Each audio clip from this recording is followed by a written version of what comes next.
Hello everyone, good morning, welcome to my new vlog.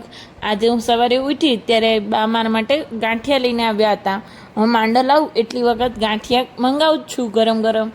તો ગાંઠિયાને કઢી ખાધું અને ફટાફટ ઘરનું કામ પતાવ્યું. કામ પત્યું એટલે અમે લોકો સાંજથી થોડીક વાર બેઠા હતા અને વાતું કરી. અને ત્યાં થોડીક જ વારમાં જમવા જવાનો ટાઈમ થયો.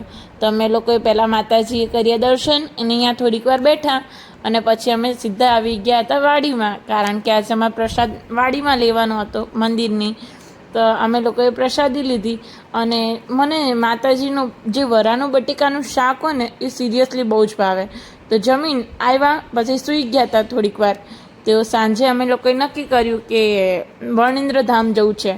ભાભીના મમ્મી પપ્પા હતા, પછી મારા પપ્પાના ફઈબા ફુવા હતા, એટલે નક્કી કર્યું કે ચલો વણિન્દ્રધામ જ જઈએ. તો વણિન્દ્રધામ ગયા. અહીંયા એટલી સરસ લાઇટિંગ હતી ને આ વખતે તો મને સિરિયસલી બહુ જ ગમ્યું હતું. પછી અહીંયા આગળ દર્શન કરીને આ ભગવાનનો અભિષેક કર્યો હતો અને અભિષેક પત્યો ત્યાં થોડીક જ વારમાં અમે લોકો નીકળી પણ ગયા હતા અને ઘરે આવ્યા અને બહાર હોટલમાં જમીને આવ્યા હતા અમે. ઘરે આવી ત્યારે થોડીક વાર કંટાળો આવ્યો, બધા ઉપર રૂમમાં સુવા જતા રહ્યા હતા.